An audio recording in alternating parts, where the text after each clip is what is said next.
Hoy vamos a hablar de la realidad actual de los aborígenes. Vamos a un pequeño informe y luego te vamos a presentar todos los invitados que tenemos esta noche aquí para hablar de este tema. El reclamo por su territorio viene desde la invasión española, pero la mañana del 19 de julio de 1924 se produjo una de las barbaries más grandes contra este pueblo. 130 policías y un grupo de civiles partieron desde Quitilipi hasta Napalpí, a 120 kilómetros de Resistencia Chaco. El historiador Fabio Echarri reseñó que el entonces gobernador del territorio chaqueño, Fernando Centeno, había ordenado: procedan con rigor para con los sublevados. Según datos de la Red de Comunicación Indígena, durante 45 minutos la policía descargó más de 5.000 balas de fusil sobre la reducción de Napalpí, palabra toba que paradójicamente significa lugar de los muertos. El total de víctimas fue de 423 entre indígenas y cosecheros de Corrientes, Santiago del Estero y Formosa. El 90% de los fusilados y empalados eran tobas y mocovíes. Algunos muertos fueron enterrados en fosas comunes, otros solo quemados. Se estima que lograron escapar 38 niños y 18 adultos. La mitad fueron entregados como sirvientes, mientras el resto murió en el camino. A los hombres le cortaban el pene y a las mujeres le quemaban los senos. Los aborígenes y criollos reclamaban una justa retribución por la cosecha de algodón, o bien poder salir de la provincia para trabajar en Salta y Jujuy, que ofrecían mejor paga. Para la versión oficial, se trató de una sublevación indígena. Y ahora, después de ver este informe, vamos a presentar a los invitados de esta noche. Hoy nos visita la cacique Nalá. Ella es líder de los pueblos originarios del pueblo Nación Com, su pueblo, presidenta de la Mesa Coordinadora Regional de Pueblos Indígenas para Derechos Humanos en el Honorable Consejo Deliberante de San Pedro, integrante del Consejo Indígena de la Provincia de Buenos Aires e integrante de la Mesa Coordinadora Internacional de Pueblos Indígenas para Derechos Humanos creado en la provincia de San Luis.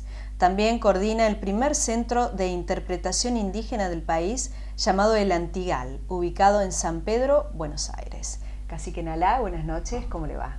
La Yacayá, ahí en Clara, ahí en Cacique Nalá Comlexi, ahí en Ñacheca Ganagay Comlexpi. Estoy saludando en mi lengua, digo que soy una mujer del pueblo Com y muchas gracias por recibirme. Bueno, seguimos presentando a nuestros invitados. También nos visita el señor Jorge Martino. Él es integrante de la Asamblea Permanente por los Derechos Humanos, Delegación Río Tercero. ¿Qué tal, Jorge? ¿Qué tal? ¿Cómo están ustedes? Muy bien. Guillermo Zoalla, maestro, 20 años de docente en el Chaco salteño. 23 exactamente. 23, sí, exactamente. Muy buenas noches, gusto estar acá. Muy bien. Y Graciela Zambrano, nuestra columnista, parte del equipo. Hola, buenas noches, gracias por estar acá junto a la cacique Nalá, que para nosotros ser una cacique mujer ya es todo un orgullo que nos venga a visitar a la ciudad de Río Tercero. Bueno, un living de lujo esta noche. Muchas gracias. Cacique, el informe nos muestra una realidad terrible. Pasaron 100 años. ¿Cuáles son los avances? ¿Cómo sigue? ¿Qué pasó? Sí. En 1924 ocurrió la masacre de Napalpí, y masacre como la del informe. No fue una matanza, fue tristemente para el pueblo del Chaco, para los pueblos tobas, es una herida abierta que cada 19 de julio recordamos. Una herida que no se salda porque no hay justicia. Una justicia que estamos reclamando hace muchísimo tiempo para los pueblos indígenas y que el Estado tiene una deuda pendiente con nosotros, tanto el Estado provincial como el Estado nacional. Ustedes estuvieron acampando 4 meses. 6 en Avenida de Mayo por el reclamo territorial y tantas otras. Y las muertes, porque cada vez que el pueblo indígena hace un reclamo, hay una muerte, o 2, o 3. y siempre son de los nuestros. ¿Y qué respuesta tienen ahora actualmente? Randazzo recibe a Félix Díaz, se arma una mesa de diálogo y se garantiza la nueva elección en Nabogó. Se hace la nueva elección, vuelve a salir elegido Félix Díaz como corresponde. La comunidad lo quiere a él como su carayé, como su líder indígena. Y estamos con la gran esperanza que por primera vez en la historia de este país que tiene 212 años, un pueblo o un pueblo indígena logra llevar a un gobernador de una provincia a la Corte Suprema de Justicia. O sea, sí estamos viendo que hay una pequeña luz de esperanza. Maestro Zohaya, 20 años realizando la docencia como maestro. ¿Cómo puede ser, cómo era la vida que llevaban los huichí? Bueno, cuando yo llegué al lugar, allá por el año 1981, a Alto La Sierra, que está a 230 kilómetros monte adentro de la ciudad de Tartagal, era deprimente todo. La desatención que había hacia ellos en la parte de salud era notable, porque tomábamos agua, por ejemplo, de una laguna que estaba al lado de la escuela, que dentro de todo era de agua semipermanente, donde morían por año 20 a 25 niños, bebés, porque no había otra forma de tomar agua y ellos no tenían la posibilidad de potabilizarlo. Yo tenía a mi hijo bebé también, pero bueno, dentro de todo yo podía llevarle acá de la ciudad cómo hacerlo. Eso sucedió hasta el año 92, que vino, irónicamente siempre digo, gracias al cólera, se descubrió que había gente, que eran humanos, que necesitaban recursos, y se consiguió extraer agua de 220 kilómetros de profundidad, y hasta hoy se toma esa agua, que es bastante potable, tomando algunas previsiones que lo hacen las autoridades, ¿no? Y mejoró, se creó un centro de salud, había una radio policial, había una delegación municipal, algunas cosas fueron cambiando, hasta que yo me vine en el año 2002, que había aumentado notablemente la población escolar. Cuando yo llegué había 100 alumnos, y cuando me vine había 300, pero de los cuales siempre mayoría eran las poblaciones nativas, ¿no? Un 70% más o menos. ¿Hay escuela secundaria? Y a partir del año 2002 se creó un establecimiento secundario, un polimodal rural. Y bueno, que yo había llevado mi nena de 3 meses en aquella época, la vuelta a la vida, ella actualmente está como profesora en ese colegio. Así fue. Pero dentro de todo algunas cosas mejoraron, ¿no? Algunas cosas. En otras no tanto, como por ejemplo las comunicaciones, no hay comunicación. Yo sé que mi gente está bien porque no me avisan que están mal. 50 kilómetros antes ya se pierde toda señal. Los caminos siguen malos, feos. ¿Es escuela bilingüe? No, toda la enseñanza se realiza en español, en castellano. Nada más que cuando yo estuve, porque los primeros 15 años estuve como director, como maestro y después director, traté de que por lo menos en los grados iniciales se interpretara más, por ejemplo, en enseñanza de las vocales o las primeras palabras, comparando algunos términos en el idioma wichí con la enseñanza en castellano. Eso es lo que más o menos se trató de realizar, o por lo menos yo traté de que se pudiera hacer. La escuela, el colegio, bueno, teníamos una escuela rancho y con el cacique nos fuimos a hacer una huelga de hambre ahí en Salta, y por suerte no nos echaron y conseguimos que en 3 meses se crearan 5 aulas dignas, como yo siempre digo, ¿no? Para los niños de los pies descalzos, las manos sucias pero el alma limpia, algo así. Jorge, una pregunta. ¿Son discriminados los aborígenes? Bueno, por supuesto, yo en principio me siento muy contento y orgulloso de estar al lado de la cacique Nalá, porque la APDH es una forma de ayudarnos y de ser solidarios mutuamente en esta lucha, que es realmente uno de los más graves problemas a las violaciones de los derechos humanos que tiene hoy nuestro país, el continente americano, pero se están dando después de 500 años, ¿no es cierto?, de la conquista de América. después de las vejaciones, de las persecuciones, de los crímenes, es una irracionalidad absoluta que hoy, en pleno siglo XXI, en el proceso de las democracias que se están gestando, tengamos todavía, y en nuestro país, desde el norte hasta el sur, desde el Bolsón, el Chaco, Misiones, Formosa, todos estos pueblos y estas etnias, en una persecución atroz de parte de las corporaciones, de parte de las personas, de parte de empresarios, que les quitan sus tierras, que los matan, que los persiguen, y esto realmente es lo que demuestra que la democracia de esta manera no tiene sustento.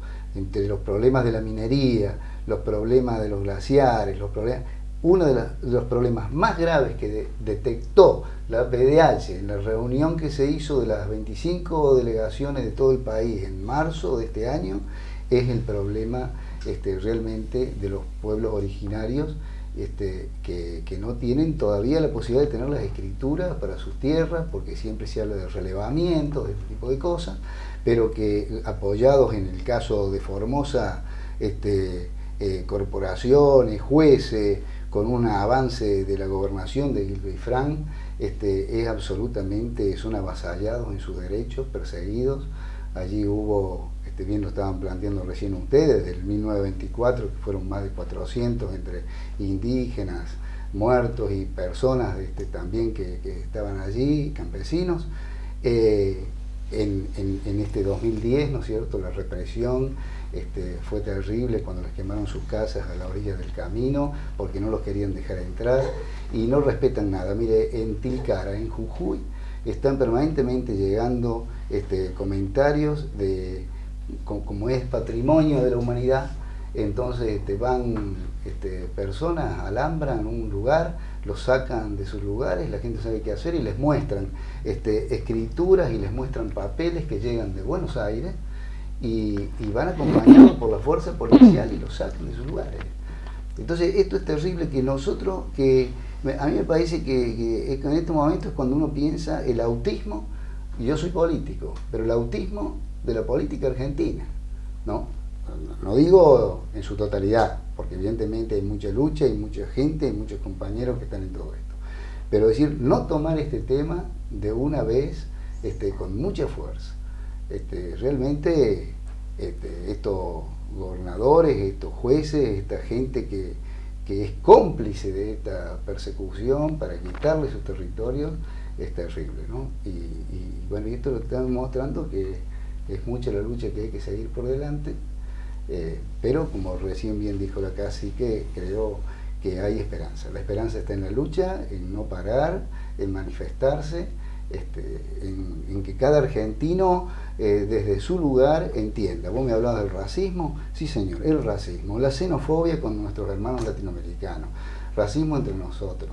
Esto es realmente, no se puede entender en el siglo XXI, es una irracionalidad. Así que, ¿y usted se siente acompañada por el hermano blanco o se sienten solos en esta lucha? No, nos sentimos acompañados por muchos hermanos blancos. Nosotros pensamos que esto de reconocer el derecho del otro trasciende el color de la piel. No se necesita ser indígena para saber que los indígenas tienen derecho en su territorio preexistente a la creación de los estados. Nos sentimos acompañados, nos sentimos discriminados por otros. Nosotros en nuestra propia ciudad, el intendente nos discrimina. ¿De qué Nosotros manera? tenemos invisibilizándonos. O sea, una cosa pequeña para que vean, nosotros revalorizamos el sitio de vuelta de obligado. En el sitio de vuelta de obligado hace 10 años que está estudiando la Universidad de Luján. Yo pertenezco a la Universidad de Luján en una dirección que se llama PROAERP, de estudios pluridisciplinarios en arqueología, antropología y pueblos originarios. En el área de pueblos originarios estoy yo. Y se han encontrado tiestos indígenas. Entonces, en esta revalorización del sitio de vuelta obligado, le estaban poniendo una plaquita hasta del perro del sargento Rivero, pero de los pueblos indígenas nada. Cuando reclamamos, dijeron que no podemos porque, bueno, lo vamos a ver. Cuando se hizo el gran homenaje a Vuelta de Obligado, en la Semana de la Soberanía, tenían autos tuning, gimnasia rítmica, congreso de cosmética, ni una mención de los pueblos originarios. Tenemos una ordenanza desde el año 2006 para conmemorar los 3 últimos días de libertad indígena y no el 12 de octubre. Desde que asumió este intendente no figura en el boletín oficial. Nosotros tenemos el primer centro de interpretación indígena del país, con proyecto indígena, con administración indígena y con cosmovisión indígena, el único del país que rescata los valores indígenas con cosmovisión de pueblo y escrito por indígenas. Tampoco figura. Hay un montón de museos o de todas esas cosas sí figuran y nosotros no. Nosotros tenemos una denuncia ante el INADI por este señor intendente. Estamos esperando el dictamen con todas estas cosas. Y fíjense cómo son las cosas, porque este intendente obviamente tiene una parcialidad de concejales. Nosotros presentamos un proyecto para crear la Mesa Coordinadora Regional de Pueblos Indígenas para Derechos Humanos en la región. Trabajamos en 6 municipios y se ha votado por unanimidad. Hasta sus propios concejales votaron nuestra ordenanza y se ha quedado solito, que es el único que discrimina. La Mesa Coordinadora tiene como presidente estoy yo y como colaboradores directos están los presidentes de los bloques políticos. La única vez que se junta todos los bloques políticos cuando los cita la mesa. Y de ahí se habla de política indígena. Y es el momento de total armonía dentro de ese Consejo Deliberante.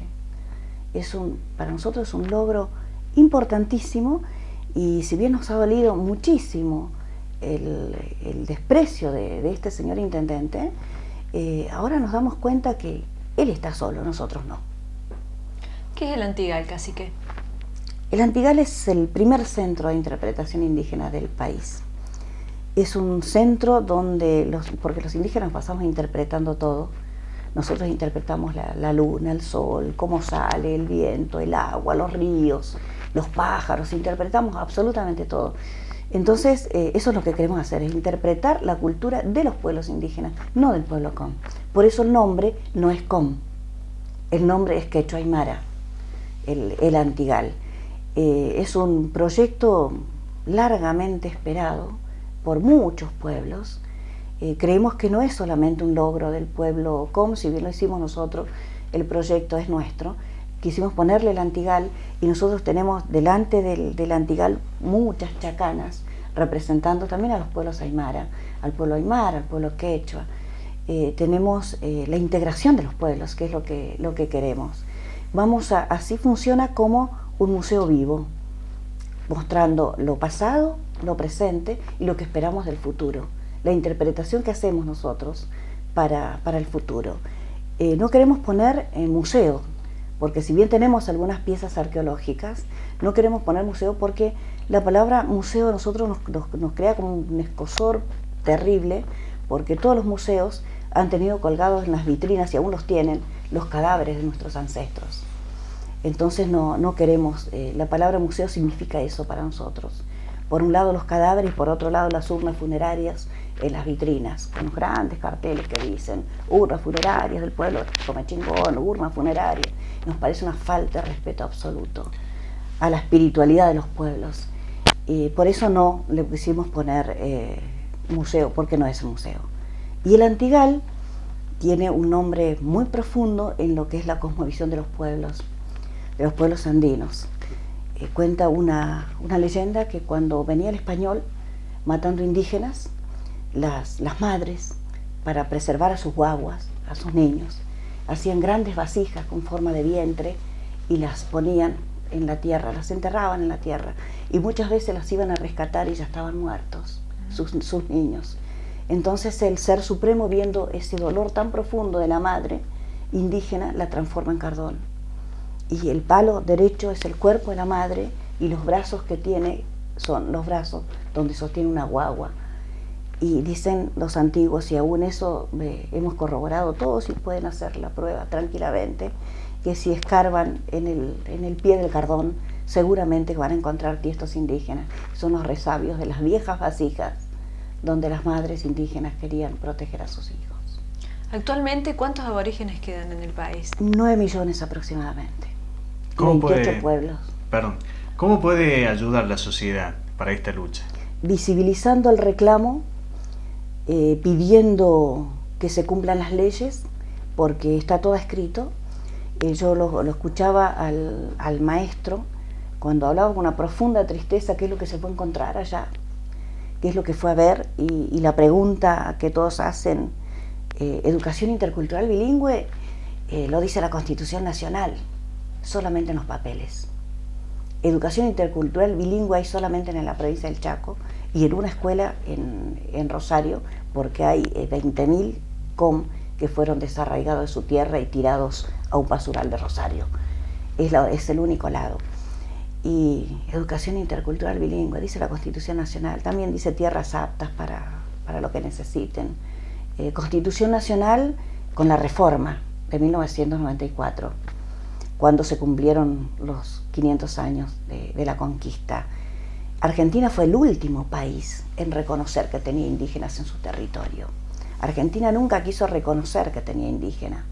Reconoce por la presión que hemos puesto nosotros, pueblos indígenas, lo que decía el hermano, seguir luchando, seguir en la lucha, no callarse. Y nosotros estuvimos acampando 3 días, rodeando a donde estaban los constituyentes, en Santa Fe, para la reforma de 1994. Y Argentina reconoció en 1994, 500 años después, que en su territorio tenía indígenas. Esa es la desigualdad y hasta lo inexplicable de que habiendo tantas leyes nacionales, provinciales, tratados internacionales de protección a los derechos indígenas, no se cumpla ninguna. Porque tiene que haber leyes que protejan, dicen leyes de protección a los pueblos indígenas, y nos suena como a la ley de protección al animal, más o menos. ¿Por qué no esa misma ley no es común para todos? ¿Por qué tiene que haber una ley separada de protección a los pueblos indígenas? Se supone que somos humanos, todos. Se supone que nos tendrían que medir con la misma vara. Se supone. Bueno, gente, como para ir cerrando, la verdad que en esto hay que seguir luchando, ¿no? Y nosotros tenemos que seguir apoyando esta postura y seguramente, ojalá, los políticos, como bien decía Jorge, que den una solución a este problema, ¿no? Bueno, gente, gracias por venir, ¿sí? Gracias a ustedes. Muchas gracias por compartir con la cacique, que es la primera vez que veo una cacique mujer, yo le decía hoy.